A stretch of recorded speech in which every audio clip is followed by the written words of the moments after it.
ಎಲ್ಲರಿಗೂ ನಮಸ್ಕಾರ. ಥಟ್ಟಂತ ಹೇಳಿ ಕ್ವಿಜ್ ಕಾರ್ಯಕ್ರಮಕ್ಕೆ ತಮಗೆಲ್ಲ ಸ್ವಾಗತ. ಒಂದು ಕಾಡು, ಆ ಕಾಡಲ್ಲಿ 2 ಸಸಿಗಳು ಮೊಳೆತಿದ್ದವು. ಒಬ್ಬ ವ್ಯಕ್ತಿ ಬಂದ, ಒಂದು ಸಸಿಯನ್ನು ಕಿತ್ತು ಒಂದು ಕುಂಡದಲ್ಲಿ ಇಟ್ಟುಕೊಂಡ, ಇನ್ನೊಂದು ಸಸಿಯನ್ನು ಅಲ್ಲೇ ಬಿಟ್ಟು ಬಂದ. ಈ ಕುಂಡದಲ್ಲಿ ಇಟ್ಟುಕೊಂಡಿದ್ದಂಥ ಸಸ್ಯಕ್ಕೆ ನೀರು ಗೊಬ್ಬರ ಹಾಕಿ ಬೆಳೆಸಿದಾಗ ಸ್ವಲ್ಪ ದಿನಗಳಲ್ಲಿ ಆ ಕುಂಡ ಒಡೆಯುವಷ್ಟು ದೊಡ್ಡದಾಗಿ ಬೆಳೀತಂತೆ. ಹಾಗೆ ಯೋಚನೆ ಮಾಡ್ದ ಅವನು, ಅರೆ ಹೀಗೆ ನಾನು ದೊಡ್ಡ ದೊಡ್ಡ ಮಡಿಕೆಗಳನ್ನು ಕುಂಡಗಳನ್ನು ಬಳಸ್ತಾ ಹೋಯಿತು ಅಂದರೆ ಎಲ್ಲಿಯವರೆಗೆ ಬಳಸಬೇಕು, ಇದನ್ನು ಬಳಸೋಕ್ಕಾಗಲ್ಲ. ಹಾಗಾಗಿ ಇದು ಚಿಕ್ಕದಾಗೇ ಇದ್ದರೆ ಚೆನ್ನಾಗಿರುತ್ತೆ ಅಂತ ಅದರ ತಾಯಿ ಬೇರನ್ನು ಒಂದು ಚೂರು ಕತ್ತರಿಸ್ತಾ, ಪಕ್ಕದಲ್ಲಿ ಇರ್ತಕ್ಕಂಥ ಲೋಮನಾಳಗಳನ್ನು ಕತ್ತರಿಸ್ತಾ ಇನ್ನೊಂದು ಕುಂಡದಲ್ಲಿ ಇಟ್ಟ. ಹೇಗೋ ಜೀವ ಹಿಡ್ಕೊಂಡಿತ್ತದು, ಆದರೆ ಅದು ಬೆಳೀಲಿಲ್ಲ. ಹಾಗೆಯೇ ಕುಬ್ಜವಾಗೇ ಇತ್ತು, ಚಿಕ್ಕದಾಗೇ ಇತ್ತದು, ಬೆಳೀತಾ ಇರಲಿಲ್ಲ. ಅದು ಬೆಳೆಯೋಕ್ಕೆ ಪ್ರಯತ್ನ ಪಟ್ಟರೆ ಮತ್ತೆ ಒಂದಷ್ಟು ಬೇರನ್ನು ರೆಂಬೆಯನ್ನು ಕತ್ತರಿಸ್ತಾ ಇದ್ದ. ಹೀಗೆ ಒಂದು ಗಿಡ ಆಲದ ಮರ ಆಗಬಹುದು, ಯಾವ ಮರ ಬೇಕಾದರೂ ಆಗಬಹುದು, ಅದು ಹೆಚ್ಚು ಬೆಳೆಯದ ಹಾಗೆ, ಕುಬ್ಜ ರೂಪದಲ್ಲಿ ಇರುವ ಹಾಗೆ ಅದಕ್ಕೆ ಸೀಮಿತ ಪೋಷಕಾಂಶಗಳನ್ನು ಕೊಟ್ಟು ಆಗಾಗ್ಗೆ ಬೇರನ್ನು ಕತ್ತರಿಸ್ತಾ ಇದ್ದರೆ ಅದು ಚಿಕ್ಕದಾಗೇ ಉಳಿಯುತ್ತೆ. ಇದನ್ನು ಬೋನ್ಸಾಯಿ ಕಲೆ ಅಂತ ಹೇಳ್ತಾರೆ. ಒಂದು ಸಲ ಇವನಿಗನ್ಸುತ್ತೆ, ಅದೇ ಇನ್ನೊಂದು ಸಸ್ಯವನ್ನು ನಾನು ಅಲ್ಲೇ ಬಿಟ್ಟು ಬಂದಿದ್ನಲ್ಲ ಕಾಡಲ್ಲಿ, ಏನಾಯಿತು ನೋಡೋಣ ಅಂತ ಹೋಗ್ತಾನೆ. ಬೃಹತ್ತಾಗಿ ಬೆಳೆದಿರುತ್ತೆ ಮರ ಅದು. ಈಗ ನಮ್ಮ ಹತ್ರ 2 ಉದಾಹರಣೆ ಇದೆ. ಒಂದು ಬೃಹತ್ತಾಗಿ ಬೆಳೆದಂಥ ಮರ, ಇನ್ನೊಂದು ಬೋನ್ಸಾಯಿ ಗಿಡ. ನಮ್ಮ ಮಕ್ಕಳು ಬೆಳೀಬೇಕಾದ್ರೆ ಬೋನ್ಸಾಯಿ ಹಾಗೆ ಬೆಳೀಬೇಕಾ ಅಥವಾ ಕಾಡಿನ ಬೃಹತ್ ಮರದ ಹಾಗೆ ಬೆಳೀಬೇಕಾ? ಬೆಳೆಸುವ ಅಪ್ಪ ಅಮ್ಮದರ ಕೈಯಲ್ಲಿ ಇರುತ್ತೆ ತಮ್ಮ ಮಕ್ಕಳ ಭವಿಷ್ಯ. ಬೋನ್ಸಾಯಿ ಆಗಬೇಕಾ, ಕಾಡಿನ ಬೃಹತ್ ಮರ ಆಗಬೇಕಾ? ಮಕ್ಕಳಿಗೆ 3 ಹೊತ್ತು ಅವರನ್ನು ಬೈತಾ ಇದ್ದರೆ, ಹೊಡಿತಾ ಇದ್ದರೆ, ಟೀಕೆ ಟಿಪ್ಪಣಿ ಮಾಡ್ತಾ ಇತ್ತು ಅಂತ ಹೇಳ್ತಂದರೆ ಅವರು ಬೋನ್ಸಾಯಿ ಆಗೇ ಉಳಿದು ಬಿಡ್ತಾರೆ. ಆದರೆ ಅವರಿಗೆ ಸಕಾರಾತ್ಮಕವಾದ ಪ್ರೋತ್ಸಾಹಗಳನ್ನೆಲ್ಲ ಕೊಟ್ಟು ಅವರನ್ನು ಬೆಳೆಸ್ತಾ ಬಂತು ಅಂದರೆ ನಿಧಾನಕ್ಕೆ ಅವರು ಬೆಳೀತಾ ಬೆಳೀತಾ ಬೃಹತ್ತಾಗಿ ಬೆಳೀತಾರೆ. ಹಾಗಾಗಿ ಮಕ್ಕಳನ್ನು ಬೈಯೋಕ್ಕೆ ಮೊದಲು ಒಂದು ಸಲ ಆಲೋಚನೆ ಮಾಡೋಣ, ನಮ್ಮ ಮಗು ಬೋನ್ಸಾಯಿ ಆಗಬೇಕಾ ಅಥವಾ ಕಾಡಿನ ಬೃಹತ್ ಮರ ಆಗಬೇಕಾ ಅಂತ. ಕಾರ್ಯಕ್ರಮವನ್ನು ಆರಂಭಿಸ್ತಾ ಇದ್ದೇವೆ. ಸ್ಪರ್ಧಿಗಳ ಪರಿಚಯ. ಮೊದಲ ಸ್ಪರ್ಧಿ. ಎಲ್ಲರಿಗೂ ನಮಸ್ಕಾರ. ನನ್ನ ಹೆಸರು ಅಂಬಿಕಾ ಅಂತ, ಶಿವಮೊಗ್ಗದಿಂದ ಬಂದಿದ್ದೇನೆ. ನಾನು ಗೃಹಿಣಿ. ಜೊತೆಯಲ್ಲಿ ಕತೆ ಕಾದಂಬರಿಗಳನ್ನು ಓದೋದು, ಪದಬಂಧಗಳನ್ನು ಬಿಡಿಸೋದು ನನ್ನ ನೆಚ್ಚಿನ ಹವ್ಯಾಸಗಳು. ಅಂಬಿಕಾ ಅವರಿಗೆ ಸ್ವಾಗತವನ್ನು ಕೋರ್ತಾ ಇದ್ದೇವೆ. ಮುಂದಿನ ಸ್ಪರ್ಧಿ. ಎಲ್ಲರಿಗೂ ನಮಸ್ಕಾರ. ನನ್ನ ಹೆಸರು ಪರಶುರಾಮ್ ಎಸ್ ಇಡಿಗರ್ ಅಂತ. ನಾನು ಗದಗ ಜಿಲ್ಲೆ ಗದಗ ನಗರದಿಂದ ಬಂದಿದ್ದೇನೆ. ನನ್ನ ಹವ್ಯಾಸ ಸಾಹಿತ್ಯ ಓದುವುದು, ಸಾಹಿತ್ಯ ರಚನೆ ಮಾಡುವುದು, ಹಾಗೆ ಉಪನ್ಯಾಸ ಕೂಡ ಮಾಡುವುದು, ಇದನ್ನು ಚಾರಣ ಹೋಗುವುದು. ಪರಶುರಾಮ ಅವರಿಗೆ ಸ್ವಾಗತವನ್ನು ಕೋರ್ತಾ ಇದ್ದೇವೆ. ನಮ್ಮ ಮೂರನೆಯ ಸ್ಪರ್ಧಿ. ಎಲ್ಲರಿಗೂ ನಮಸ್ಕಾರ. ನನ್ನ ಹೆಸರು ಜ್ಯೋತಿ ಆರ್ ಅಂತ. ನಾನು ಹಾಸನ ಡಿಸ್ಟಿಕ್ಕಿಂದ ಬಂದಿದ್ದೀನಿ. ನನ್ನ ಹವ್ಯಾಸಗಳಂದರೆ ಪುಸ್ತಕಗಳನ್ನು ಓದೋದು, ಕವನಗಳನ್ನು ಬರೆಯೋದು, ಹಾಡು ಹಾಗೂ ಜ್ಯೋತಿಯವರಿಗೆ ಸ್ವಾಗತವನ್ನು ಕೋರ್ತಾ ಇದ್ದೇವೆ. ಮೂವರು ಸಿದ್ಧವಾಗಿದ್ದರೆ ಕಾರ್ಯಕ್ರಮ ಆರಂಭಿಸೋಣ. ಮೊದಲಿಗೆ ನಿಯಮಗಳನ್ನು ಒಮ್ಮೆ ನೋಡಿಬಿಡೋಣ. ಒಟ್ಟು 10 ಪ್ರಶ್ನೆಗಳು. ಮೊದಲು ಬಜರ್ ಒತ್ತಿದವರಿಗೆ ಉತ್ತರ ನೀಡುವ ಅವಕಾಶ. ಪ್ರತಿ ಸರಿ ಉತ್ತರಕ್ಕೆ ಒಂದು ಪುಸ್ತಕ ಬಹುಮಾನ. ಆಯ್ಕೆಗಳು. ಬರುವ ಮೊದಲೇ ಬಜರ್ ಒತ್ತಿ ಸರಿ ಉತ್ತರ ನೀಡಿದರೆ 2 ಪುಸ್ತಕ ಬಹುಮಾನ. 100 ಅಂಕ ಗಳಿಸಿದವರಿಗೆ ಒಂದು ಪುಸ್ತಕ ವಿಶೇಷ ಬಹುಮಾನ. ನಕಾರಾತ್ಮಕ ತಂತ್ರಗಳಿಗೆ ಅವಕಾಶವಿಲ್ಲ. ಕಾರ್ಯಕ್ರಮದ ಮೊದಲ ಪುಸ್ತಕ, ಮೊದಲ ಪ್ರಶ್ನೆಯನ್ನು ಈಗ ನೋಡೋಣ. ಶ್ರೀ ಜಗನ್ನಾಥದಾಸ ಸಂಪುಟ ಸಂಪಾದಕರು ಅರಳು ಮಲ್ಲಿಗೆ ಪಾರ್ಥಸಾರಥಿ ಅವರು. ನಮ್ಮ ಮೊದಲ ಪ್ರಶ್ನೆ ಈಗ ಬಂತು. ಕರ್ನಾಟಕದಲ್ಲಿ ಹೆಚ್ಚಾಗಿ ದೊರೆತಿರುವ ಶಾಸನಗಳು ಯಾವುವು? ಆಯ್ಕೆಗಳನ್ನು ನೋಡೋಣ. ವೀರಗಲ್ಲುಗಳು, ಮಾಸ್ತಿಗಲ್ಲುಗಳು, ದಾನ ಶಾಸನಗಳು ಹಾಗೂ ಜೈನ ಕವಿಗಳು. ಮೊದಲನೇದಾಗಿ ಬಜರ್ ಒತ್ತಿದ್ದಾರೆ ಜ್ಯೋತಿ, ಆನಂತರ ಅಂಬಿಕಾ. ವೀರಗಲ್ಲುಗಳು. ವೀರಗಲ್ಲುಗಳು ಅಂತ ಹೇಳ್ತಾ ಇದ್ದಾರೆ. ಆಯ್ಕೆ 1 ಅಂಬಿಕಾ. ಮಾಸ್ತಿಗಲ್ಲುಗಳು. ಮಾಸ್ತಿಗಲ್ಲುಗಳು. ಉತ್ತರವನ್ನು ನೋಡೋಣ. ಸರಿಯಾದ ಉತ್ತರ ದಾನ ಶಾಸನಗಳು ಆಗಿತ್ತು. ಶಾಸನಗಳಲ್ಲಿ ನಮೂನೆಗಳಿವೆ. ಶಿಲಾಶಾಸನ, ದಾನ ಶಾಸನ ಅಂತ ಹೇಳ್ತಾರೆ. ಶಿಲಾಶಾಸನದಲ್ಲಿ ಪ್ರಶಸ್ತಿ ಶಾಸನ, ದಾನ ಶಾಸನ, ವೀರಗಲ್ಲು, ಮಾಸ್ತಿಗಲ್ಲು, ನಿಷದಿಗಲ್ಲು ಹೀಗೆಲ್ಲ ಬರುತ್ತೆ. ದಾನ ಶಾಸನಗಳು ಅಂದರೆ ಒಬ್ಬರಿಗೆ ನಾವು ಮಾಡಿದಂತಹ ದಾನ ಏನಿರುತ್ತೆ ಆ ದಾನದ ಮಾಹಿತಿಯನ್ನು ಕೊಡೋದು. ಕೊಟ್ಟು ಕೊನೆಯಲ್ಲಿ ಒಂದು ಶಾಪದ ಮಾತು ಇರುತ್ತೆ. ಇದು ಈ ದೇವಸ್ಥಾನಕ್ಕೆ ಅಂತ ಈ ಭೂಮಿಯನ್ನು ಬಿಟ್ಟು ಕೊಟ್ಟಿದ್ದೇವೆ, ಇದನ್ನು ಯಾರಾದರೂ ಕಬಳಿಸಿದರೆ ಅವರಿಗೆ ಇಂತಹ ಶಾಪ ತಗುಲುತ್ತೆ. ಹೀಗೆ ಈ ರೀತಿಯಾದ ವಾಕ್ಯಗಳು ಸಹ ಕೊನೆಯಲ್ಲಿ ಒಂದು ಇರುತ್ತೆ. ದೇವಾಲಯಗಳಿಗೂ ಮತ್ತು ಮಠಗಳಿಗೂ ಸಂಘ ಸಂಸ್ಥೆಗಳಿಗೆ ಕೊಡ್ತಾ ಇದ್ದಂಥ ದಾನಶಾಸನಗಳು. ಹಾಗೆಯೇ ಒಬ್ಬ ವ್ಯಕ್ತಿಗೆ ವೈಯಕ್ತಿಕವಾಗಿಯೂ ಸಹ ದಾನಶಾಸನಗಳನ್ನು ಕೊಟ್ಟಂಥ ಉದಾಹರಣೆ ಉಂಟು. ಮುಂದಿನ ಪುಸ್ತಕ ಮಹಾಭಾರತ ಅನ್ವೇಷಣೆ. ನಿಮ್ಮ ಪ್ರಶ್ನೆ ಸಂಪ ಉತ್ತರ. ಜಗದೀಶ್ ಶರ್ಮ ಸಂಪ ಬರೆದಿರುವಂಥದ್ದು ಪ್ರಶ್ನೆ. ಜೈನ ಮತ್ತು ಬೌದ್ಧ ಧರ್ಮಗಳು ಸುಮಾರು ಎಷ್ಟನೆಯ ಶತಮಾನದಲ್ಲಿ ಉದಯಿಸಿದವೋ ಆಯ್ಕೆಗಳನ್ನು ನೋಡೋಣ. ಕ್ರಿಸ್ತಶಕ 2ನೇ ಶತಮಾನ, ಕ್ರಿಸ್ತಪೂರ್ವ 6ನೇ ಶತಮಾನ, ಕ್ರಿಸ್ತಶಕ 6ನೇ ಶತಮಾನ ಹಾಗೂ ಆಯ್ಕೆ 4 ಕ್ರಿಸ್ತಪೂರ್ವ 2ನೇ ಶತಮಾನ. ಮೊದಲಿಗೆ ಬಜರ್ ಒತ್ತಿದ್ದಾರೆ ಜ್ಯೋತಿ, ಆನಂತರ ಪರಶುರಾಮ್ ಅವರು. ಆಯ್ಕೆ 2 ಸರ್. ಎಷ್ಟಿದಮ್ಮ? ಆಯ್ಕೆ 2. ಆಯ್ಕೆ 2 ಕ್ರಿಸ್ತಪೂರ್ವ 6ನೇ ಶತಮಾನ ಅಂತ ಹೇಳ್ತಾ ಇದ್ದಾರೆ. ಪರಶುರಾಮ್? ಆಯ್ಕೆ 1 ಸರ್. ಆಯ್ಕೆ 1 ಕ್ರಿಸ್ತಶಕ 2ನೇ ಶತಮಾನ ಅಂತ ಹೇಳ್ತಾ ಇದ್ದೀರಿ. ಸರಿಯಾದ ಉತ್ತರವನ್ನು ಈಗ ನೋಡೋಣ. ಕ್ರಿಸ್ತಪೂರ್ವ 6ನೇ ಶತಮಾನ ಅನ್ನೋದು ಸರಿಯಾದ ಉತ್ತರ ಆಗಿತ್ತು. ಈ ಉತ್ತರವನ್ನು ಜ್ಯೋತಿ ಕೊಟ್ಟಿದ್ದಾರೆ. ಮಹಾಭಾರತ ಅನ್ವೇಷಣೆ ಎನ್ನುವ ಈ ಒಂದು ಪುಸ್ತಕವನ್ನು ಅವರಿಗೆ ಕೊಡ್ತಾ ಇದ್ದೇವೆ. ಕ್ರಿಸ್ತಪೂರ್ವ 563ರಲ್ಲಿ ಬುದ್ಧ ಹುಟ್ಟುತ್ತಾನೆ. 540ರಲ್ಲಿ ಮಹಾವೀರ ಹುಟ್ಟುತ್ತಾನೆ. ಹಿಂದೂ ಧರ್ಮದಲ್ಲಿ ಇದ್ದಂಥ ಈ ಪ್ರಾಣಿ ಬಲಿ ಏನಿತ್ತು, ಯಜ್ಞ ಯಾಗಾದಿಗಳಲ್ಲಿ ನಡೆಸ್ತಾ ಇದ್ರಲ್ಲ, ಹಾಗೆಯೇ ಜಾತಿ ಪದ್ಧತಿ ಅನ್ನೋದು ಏನಿತ್ತು, ಇವೆರಡನ್ನು ಪ್ರಧಾನವಾಗಿ ವಿರೋಧಿಸಿ ಬೌದ್ಧ ಧರ್ಮ ಹಾಗೂ ಜೈನ ಧರ್ಮ ಹುಟ್ಕೊಳ್ಳುತ್ತೆ. ಮುಖ್ಯವಾಗಿ ಅಹಿಂಸೆಯನ್ನು ಎತ್ತಿ ಹಿಡಿಯುತ್ತೆ ಈ ಎರಡೂ ಧರ್ಮಗಳು.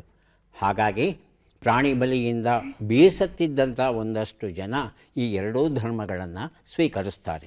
ಮುಂದಿನ ಪುಸ್ತಕ ಮತ್ತು ಪ್ರಶ್ನೆ ಗಂಗಾವತಿ ಪ್ರಾಣೇಶ್ ಅವರು ಬರೆದದ್ದು ನತ್ತಾನಲಿ ಅಳ್ತಾ ಕಲಿ. ಪ್ರಶ್ನೆ: ಚಂದ್ರಗುಪ್ತ ಮೌರ್ಯನು ಮಗಧದಿಂದ ಶ್ರವಣ ಬೆಳಗೊಳಕ್ಕೆ ಸುಮಾರು ಎಷ್ಟು ಕಿಲೋಮೀಟರ್ ನಡೆದು ಬಂದನು ಅಂತ ತಿಳ್ಕೋಬೇಕಾಗಿದೆ. ಆಯ್ಕೆಗಳನ್ನು ನೋಡೋಣ. 2000 ಕಿಲೋಮೀಟರ್, 1500 ಕಿಲೋಮೀಟರ್, 1000 ಕಿಲೋಮೀಟರ್. ಬಜರ್ ಒತ್ತಿದ್ದಾರೆ ಜ್ಯೋತಿ, ಆನಂತರ ಪರಶುರಾಮ್. ಆಯ್ಕೆ 3. ಆಯ್ಕೆ 3 1000 ಕಿಲೋಮೀಟರ್. ಪರಶುರಾಮ್? ಆಯ್ಕೆ 4 ಸರ್. ಆಯ್ಕೆ 4 2500 ಕಿಲೋಮೀಟರ್. ಉತ್ತರವನ್ನು ನೋಡೋಣ. ಸರಿಯಾದ ಉತ್ತರ 2000 ಕಿಲೋಮೀಟರ್. ಈ ಉತ್ತರವನ್ನು ಯಾರೂ ಕೊಟ್ಟಿಲ್ಲ. ನತ್ತಾನಲಿ ಅಳ್ತಾ ಕಲಿ ಈ ಒಂದು ಪುಸ್ತಕ ನನ್ನಲ್ಲೇ ಉಳಿಬೇಕಾಗಿ ಬಂತು. 12,000 ಶಿಷ್ಯರ ಜೊತೆಯಲ್ಲಿ ಹೊರಡ್ತಾರೆ ಚಂದ್ರಗುಪ್ತ ಮೌರ್ಯ ಮತ್ತು ಆತನ ಗುರುಗಳು. ಆತನ ಗುರುಗಳು ಯಾರಿದ್ರೋ ಅವರು ಶ್ರುತಕೇವಲಿ ಅನ್ನೋ ಒಂದು ಗೌರವಕ್ಕೆ ಪಾತ್ರರಾಗಿದ್ದರು. ಭದ್ರಬಾಹು ಮುನಿಗಳವರು ದಿಗಂಬರ ಪಂಥಕ್ಕೆ ಸೇರಿದಂಥ ಆಚಾರ್ಯರು. ಶ್ರುತಕೇವಲಿ ಇಂತಹ ಒಂದು ಅರ್ಹತೆಯನ್ನು ಗಳಿಸಿದಂಥ ಮತ್ತೊಬ್ಬ ಜೈನ ಮುನಿ ಬರಲೇ ಇಲ್ಲ.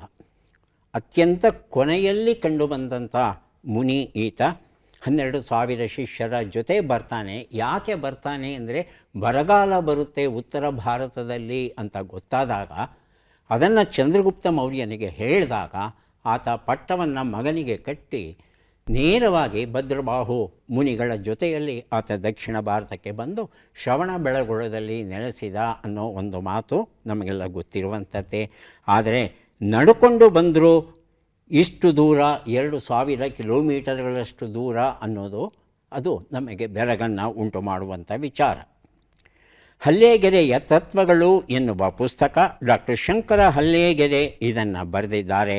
ನಮ್ಮ ಪ್ರಶ್ನೆ: ಶರಣರ ಸುಳ್ಳುಡಿಯ ಒಂದರಗಳಿಗೆ ಇತ್ತಡೆ ಇದು ಯಾವ ಶರಣರ ಮಾತು? ಆಯ್ಕೆಗಳನ್ನು ನೋಡೋಣ. ಗಟ್ಟಿವಾಳಯ್ಯ, ಅಂಬಿಗರ ಚೌಡಯ್ಯ, ಹೇಳಿ ಜ್ಯೋತಿ. ಆಯ್ಕೆ 2 ಸರ್, ಅಂಬಿಗರ ಚೌಡಯ್ಯ. ಅಂಬಿಗರ ಚೌಡಯ್ಯ ಆಯ್ಕೆ 2. ಪರಶುರಾಮ್? ಅಂಬಿಗರ ಚೌಡಯ್ಯ. ಯಾರಪ್ಪ? ಅಂಬಿಗರ ಚೌಡಯ್ಯ ಆಯ್ಕೆ 2. ಅದೇ ಉತ್ತರವಾ? ಅದೇ ಉತ್ತರವನ್ನು ಆಯ್ಕೆ 4 ನೋಡಿ ಉತ್ತರವನ್ನು ನೋಡೋಣ. ದೇವರ ದಾಸಿಮಯ್ಯ ಉತ್ತರ. ದೇವರ ದಾಸಿಮಯ್ಯ ಅನ್ನೋದು ಸರಿಯಾದ ಉತ್ತರ ಆಗಿತ್ತು. ಹಲ್ಲೇಗೆರೆಯ ತತ್ವಗಳು ಇದು ನನ್ನಲ್ಲೇ ಉಳಿತು. ಶ್ರೀರಾಮ ಕಾರಂತರ ಸಾಹಿತ್ಯ ಶ್ರೇಣಿ ಎನ್ನುವ ಪುಸ್ತಕ ಇದನ್ನು ಕರ್ನಾಟಕ ಸರ್ಕಾರ ಪ್ರಕಟಿಸಿದೆ.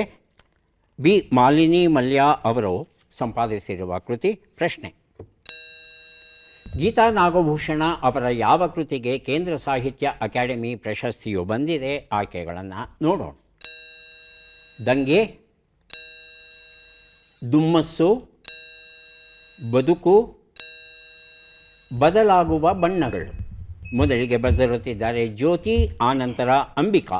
ಆಯ್ಕೆ 4 ಸರ್. ಆಯ್ಕೆ 4 ಬದಲಾಗುವ ಬಣ್ಣಗಳು. ಅಂಬಿಕಾ? ದಂಗೆ. ದಂಗೆ ಆಯ್ಕೆ 1. ಉತ್ತರವನ್ನು ನೋಡೋಣ. ಆದರೆ ಸರಿಯಾದ ಉತ್ತರ ಬದುಕು ಎನ್ನುವ ಕೃತಿಗೆ ಕೇಂದ್ರ ಸಾಹಿತ್ಯ ಅಕಾಡೆಮಿ ಪ್ರಶಸ್ತಿ ಬಂದಿದೆ.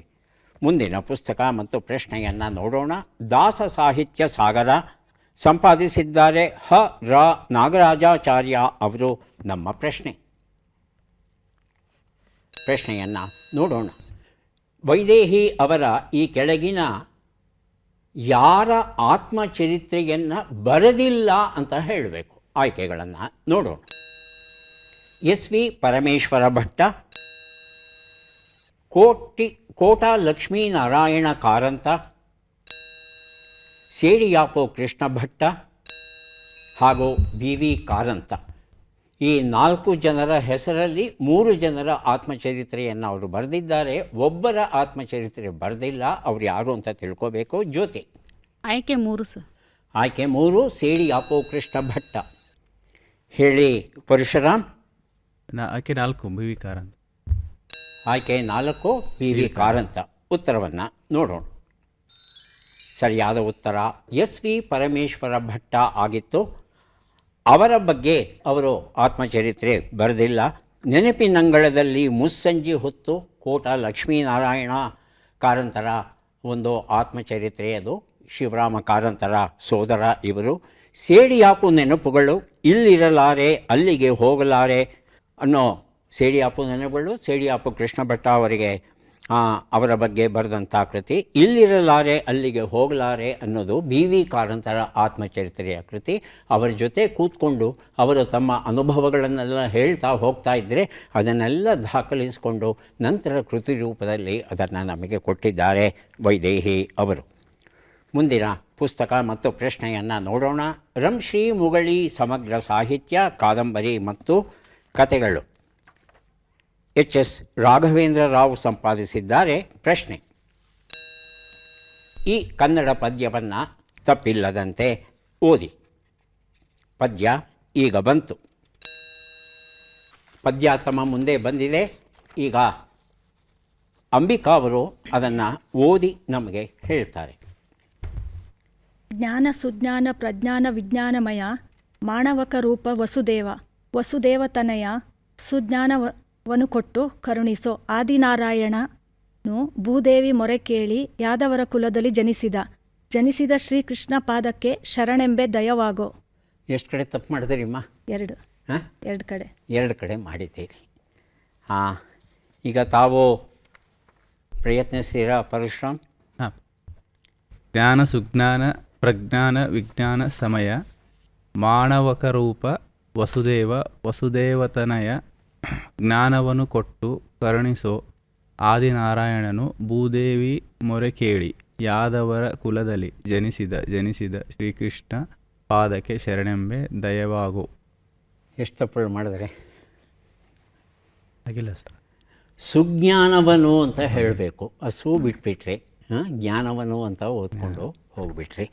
ಸ್ವಲ್ಪ ಹಳೆಗನ್ನಡ ಪದ್ಯಗಳನ್ನು, ವಚನಗಳನ್ನು ಓದೋ ಅಭ್ಯಾಸ ಮಾಡಿಕೊಂಡ್ರೆ ನಾವೆಲ್ಲ ಚೆನ್ನಾಗಿರುತ್ತೆ. ಈಗ ಜ್ಯೋತಿಯವರು ಪ್ರಯತ್ನಿಸ್ತಾರೆ. ಸಾವಕಾಶವಾಗಿ ಓದಿ. ಜ್ಞಾನ ವಿಜ್ಞಾನ ಪ್ರಜ್ಞಾನ ವಿಜ್ಞಾನಮಯ ಮಾಣಕ ರೂಪ ವಸುದೇವ ವಸುದೇವತನಯ ಸುಜ್ಞಾನಮಯವನ್ನು ಕೊಟ್ಟು ಕರುಣಿಸೋ ಆದಿನಾರಾಯಣನು ಭೂದೇವಿ ಮೊರೆ ಕೇಳಿ ಯಾದವರ ಕುಲದಲ್ಲಿ ಜನಿಸಿದ ಶ್ರೀಕೃಷ್ಣ ಪಾದಕ್ಕೆ ಶರಣೆಂಬೆ ದಯವಾಗೋ. ಜಗನ್ನಾಥದಾಸರು ಬರೆದಂಥ ಈ ಒಂದು ಕೀರ್ತನೆಯ ಭಾಗ ಏನಿದೆ, ತುಂಬ ತಪ್ಪುಗಳು ಮಾಡಿಬಿಟ್ರಿ. ಅಭ್ಯಾಸ ಇಲ್ಲ ಅಂತ ಕಾಣುತ್ತೆ. ಅಭ್ಯಾಸ ಇಲ್ಲದೇ ಇದ್ದರೆ ಈ ರೀತಿಯಾದ ತಪ್ಪುಗಳು ಆಗುತ್ತೆ. ಅಭ್ಯಾಸವನ್ನು ಮಾಡಿಕೊಳ್ಳೋಣ, ಯಾವುದೂ ಏನೂ ಕಷ್ಟ ಇಲ್ಲ. ಪ್ರಯತ್ನ ಪಟ್ಟರೆ ಬೆಟ್ಟವನ್ನು ಸಹ ನಾವು ಕರಗಿಸಬಹುದು. ಮುಂದಿನ ಪುಸ್ತಕ ಮತ್ತು ಪ್ರಶ್ನೆಯನ್ನು ನೋಡೋಣ. ಡಾಕ್ಟರ್ ಕಾವ್ಯಂ ಶ್ರೀನಿವಾಸಮೂರ್ತಿ ಅವರು ಬರೆದಂಥ ಪರ್ವತಗಳು ಹಾಡಿವೆ ಎನ್ನುವ ಕೃತಿ ಭಾವಗೀತೆ, ನಾಡಗೀತೆ, ಜನಪರ ಗೀತೆಗಳು ಇರುವಂಥ ಒಂದು ಬೃಹತ್ ಪುಸ್ತಕ ಇದು. ಪ್ರಶ್ನೆಯನ್ನು ನೋಡೋಣ. ಪಲ್ಲಟವಾಗಿರುವ ಪದಗಳನ್ನು ಅರ್ಥಪೂರ್ಣವಾಗಿ ಜೋಡಿಸಿ ಚಳವಳಿಯ ವಚನ ನೇತಾರರು ಬಸವಣ್ಣನವರು. ಆಯ್ಕೆಗಳು ಈಗ ಬಂತು. ಆಯ್ಕೆ 2, ಆಯ್ಕೆ 3, ಆಯ್ಕೆ 4. ಯಾವ ಉತ್ತರ ಸರಿ ಅಂತ ಹೇಳಬೇಕು.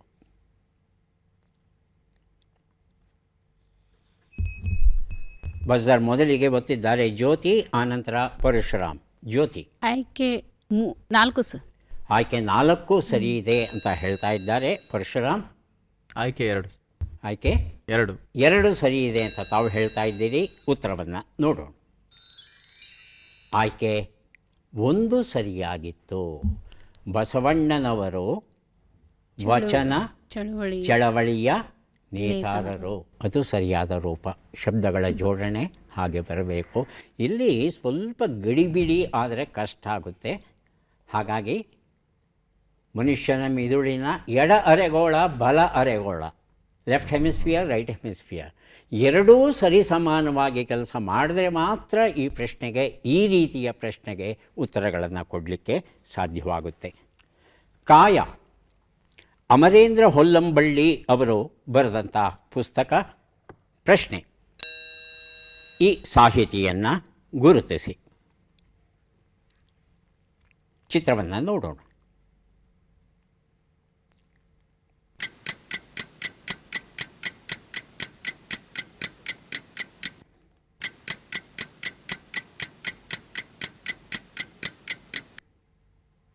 ಆಯ್ಕೆಗಳನ್ನು ನೋಡೋಣ. ಅನಾಕರು, ನಾಡಿಗೇರಿ ಕೃಷ್ಣರಾವ್, ನಿರಂಜನ, ಮನಮೂರ್ತಿ. ಮೊದಲಿಗೆ ಬಜರುತ್ತಿದ್ದಾರೆ ಜ್ಯೋತಿ, ಆನಂತರ ಅಂಬಿಕಾ. 2 ಸರ್ ಆಯ್ಕೆ. 2ನೇದು ನಾಡಿಗೇರಿ ಕೃಷ್ಣರಾವ್. ಹೇಳಿ ಅಂಬಿಕಾ. ನಿರಂಜನ ಅಂತ ಹೇಳ್ತಾ ಇದ್ದಾರೆ. ಆಯ್ಕೆ 3. ಉತ್ತರವನ್ನು ನೋಡೋಣ. ನಿರಂಜನ ಉತ್ತರ ಸರಿಯಾಗಿದೆ. ಕಾಯ ಎನ್ನುವ ಈ ಒಂದು ಕೃತಿಯನ್ನು ಅಂಬಿಕಾ ಅವರಿಗೆ ಕೊಟ್ಟಿದ್ದೇವೆ. ಈಗ ನಾವು ಬಂದಿದ್ದೇವೆ ಕಾರ್ಯಕ್ರಮದ ಕೊನೆಯ ಘಟ್ಟಕ್ಕೆ. ಚಟ್ಪಟ್ ಚಿನ್ಕುರುಳಿ. ಪ್ರತಿ ಪ್ರಶ್ನೆಗೆ 2 ಆಯ್ಕೆ ಇರುತ್ತೆ. ಒಬ್ಬರು ಬಜರ್ ಒತ್ಬಿಟ್ಟು ಸರಿ ಉತ್ತರ ಕೊಡಬೇಕಾಗುತ್ತೆ. 3 ಒತ್ತಿ ಯಾರು ಮೊದಲು ಓದ್ತೀರಾ ಅವರಿಗೆ ಉತ್ತರ ಕೊಡುವ ಅವಕಾಶ. ಮೊದಲ ಪ್ರಶ್ನೆ ಈಗ ಬಂತು. ಈ ಕೆಳಗಿನ ಪದದ ಸಮಾನಾರ್ಥವೇನು? ಅಗಡು ಎನ್ನುವ ಶಬ್ದದ ಸಮಾನಾರ್ಥ ತುಂಟತನವ, ಧೈರ್ಯವ? ಹೇಳಿ ಜ್ಯೋತಿ. ಧೈರ್ಯ ಸರ್. ಧೈರ್ಯ. ಉತ್ತರವನ್ನು ನೋಡೋಣ. ತುಂಟತನ ಅನ್ನೋದು ಸರಿಯಾದ ಉತ್ತರ ಆಗಿತ್ತು. ಪ್ರಶ್ನೆ 2. ಈ ಕೆಳಗಿನ ಅರ್ಥವನ್ನು ಕೊಡುವ ಶಬ್ದ ಯಾವುದು? ಬೆಟ್ಟ, ಮರ, ಹಾವು, ಸೂರ್ಯ. ಈ ಅರ್ಥ ಕೊಡುವುದು ಅಗ. ಬಜರೊತ್ತಿ ಉತ್ತರ ಕೊಡಿ. ಮೊದಲಿಗೆ ಜ್ಯೋತಿ. ಅಗ 1ನೇದ್ದು ಸರ್. ಮೊದಲನೇದ ಎರಡನೇದ? ಮೊದಲನೇದು. ಎರಡನೇದು. ಮೊದಲನೇದು. ಮೊದಲನೇದು ಅಘ ಅಂತ ಹೇಳ್ತಾ ಇದ್ದಾರೆ. ಉತ್ತರವನ್ನು ನೋಡೋಣ. ಅಘ ಅನ್ನೋದು, ಅಘ ಅಂತ ಹೇಳ್ತಂದರೆ ಪಾಪ ಅನ್ನೋ ಒಂದೇ ಅರ್ಥ ಬರೋದು ಅಘ ಅಂದಾಗ. ಅಘ ಅಂದಾಗ ನಗಾದಿರಾಜ ಅಂತ ಹೇಳ್ತೇವೆ, ಬೆಟ್ಟಗಳ ರಾಜ ಅಂತ ಹೇಳಿ. ಅಘ ಅಂತ ಹೇಳ್ತಂದರೆ ಬೆಟ್ಟ, ಮರ, ಹಾವು, ಸೂರ್ಯ ಅನ್ನೋ ಅರ್ಥ ಬರುತ್ತೆ. ಮುಂದಿನ ಪ್ರಶ್ನೆಗೆ ಹೋಗೋಣ. ಈ ಕೆಳಗಿನ ಪದದ ತತ್ಸಮ ತದ್ಭವವನ್ನು ಗುರುತಿಸಿ. ಸುಖ, ಸೊಣೆ, ಸೊಗ. ಮೊದಲಿಗೆ ಅಂಬಿಕಾ, ಸೊಗ. ಸೊಗ. ಉತ್ತರವನ್ನು ನೋಡೋಣ. ಸೊಗ ಉತ್ತರ ಸರಿಯಾಗಿದೆ. ತಮಗೆ ಬುದ್ಧವಚನ ಎನ್ನುವ ಕೃತಿಯನ್ನು ಕೊಟ್ಟಿದ್ದೇವೆ. ಮುಂದಿನ ಪ್ರಶ್ನೆ.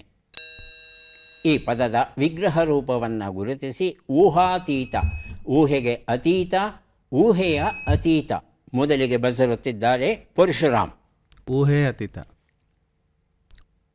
ಮೊದಲನೇದ ಎರಡನೇದ? ಎರಡನೇದು. ಎರಡನೇದು ಊಹೆಯ ಅತೀತ. ಉತ್ತರವನ್ನು ನೋಡು.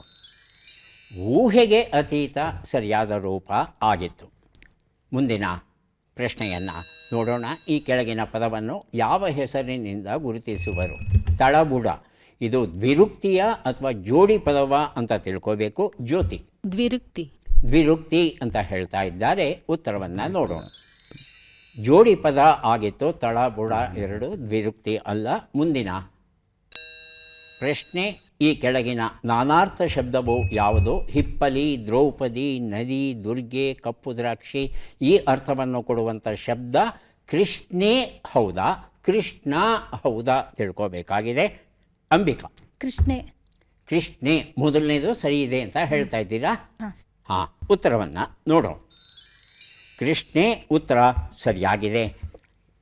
ಅಂಬಿಕಾ ಅವರಿಗೆ ಒಂದು ಪುಸ್ತಕವನ್ನು ಕೊಡ್ತಾ ಇದ್ದೇವೆ. ವಿಶ್ವಾಮಿತ್ರ ಮೇನಕೆ ಕಥನ ಕಾವ್ಯ ಎನ್ನುವ ಕೃತಿ ಕೊಟ್ಟಿದ್ದೇವೆ. ಮುಂದಿನ ಪ್ರಶ್ನೆ ನೋಡೋಣ.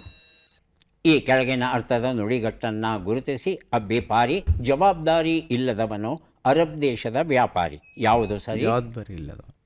ಜವಾಬ್ದಾರಿ ಇಲ್ಲದವನು. ಉತ್ತರವನ್ನು ನೋಡೋಣ. ಜವಾಬ್ದಾರಿ ಇಲ್ಲದವನು ಉತ್ತರ ಸರಿಯಾಗಿದೆ. ಶಿವರಾಮ ಕಾರಂತರ ಸಾಹಿತ್ಯ ಶ್ರೇಣಿ ಎನ್ನುವ ಒಂದು ಪುಸ್ತಕವನ್ನು ಕೊಡ್ತಾ ಇದ್ದೇನೆ. ಪ್ರಶ್ನೆಯನ್ನು ನೋಡೋಣ. ದೇಶ ಮತ್ತು ಅನ್ಯ ದೇಶ ಪದವನ್ನು ಗುರುತಿಸಿ. ಸಕ್ಕರೆ, ಬೆಲ್ಲ ಅದು ಪ್ರಶ್ನೆ ಆಗಿದೆ. ಉತ್ತರಗಳು ಕೆಳಗಡೆ ಇವೆ. ಆಗಲೇ ಬಜರ್ ಒತ್ತಿದ್ದಾರೆ ಪರಶುರಾಮ್ ಅವರು. ಪರಶುರಾಮ್, ತಮ್ಮ ಉತ್ತರ? ಬೆಲ್ಲ ಅಲ್ಲ, ಇಲ್ಲಿ ಎರಡು ಆಯ್ಕೆ ಇದೆ. ಬೆಲ್ಲ ಅನ್ನೋದು ದೇಶ ಶಬ್ದ, ಸಕ್ಕರೆ ಅನ್ನೋದು ಅನ್ಯ ದೇಶ ಶಬ್ದ ಅಂತ ಒಂದು ಉತ್ತರ. ಇನ್ನೊಂದು ಉತ್ತರ ಬೆಲ್ಲ ಅನ್ನೋದು ಅನ್ಯ ದೇಶವಾದದ್ದು, ಸಕ್ಕರೆ ಅನ್ನೋದು ದೇಶವಾದದ್ದು ಅಂತ. ದೇಶ. ನಿಮಗೆ ಪ್ರಶ್ನೆ ಅರ್ಥವಾಗಿಲ್ಲ ಅಂತ ಕಾಣುತ್ತೆ. ಈಗ ಬೆಲ್ಲ ಅನ್ನೋದು ದೇಶವ ಅನ್ಯ ದೇಶವ? ದೇಶ. ಸಕ್ಕರೆ ಅನ್ನೋದು ಅನ್ಯ ದೇಶ.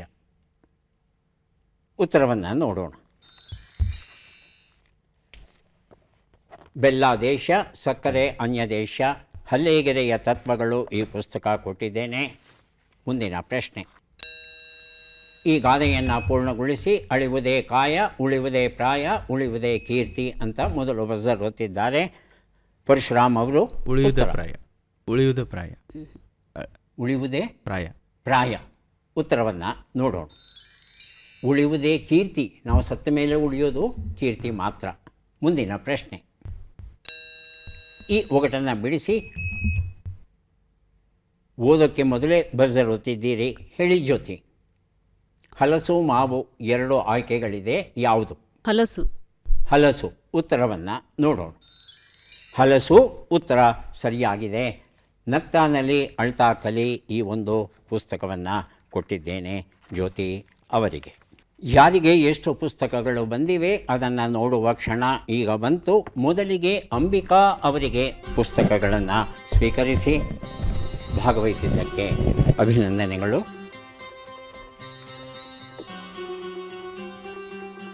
ಎರಡು ಪುಸ್ತಕ ತಮಗೆ ಸಿಗ್ತಾ ಇದೆ, ಸ್ವೀಕರಿಸಿ. ಅಭಿನಂದನೆಗಳು. ಜ್ಯೋತಿ ಅವರು ಎರಡು ಪುಸ್ತಕ ಸಿಗ್ತಾರೆ, ಸ್ವೀಕರಿಸಿ. ಅಭಿನಂದನೆ.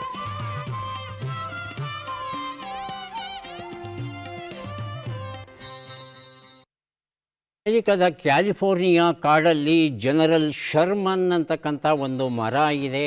ಎಷ್ಟು ಬೃಹತ್ತಾಗಿದೆ ಮರ ಅಂತ ಹೇಳ್ತಂದರೆ 50 ಜನ ಒಟ್ಟಿಗೆ ನಿಂತುಕೊಂಡು ತಮ್ಮ ಕೈಗಳನ್ನು ಚಾಚಿದರೆ, 50 ಜನ ಚಾಚಿದರೆ ಆ ಮರದ ಬುಡವನ್ನು ಆವರಿಸಬಹುದಂತೆ. ಅಂದರೆ ಎಷ್ಟು ಬೃಹತ್ತಾಗಿದೆ ಆ ಮರದ ಬುಡ ಅಂತ ಊಹಿಸ್ಕೋಬಹುದು. ಸುಮಾರು 2500 ವರ್ಷಗಳಷ್ಟು ವಯಸ್ಸಾಗಿರೋ ಮರ. ಮತ್ತೆ ಭೇಟಿಯಾಗೋಣ. ನಮಸ್ಕಾರ.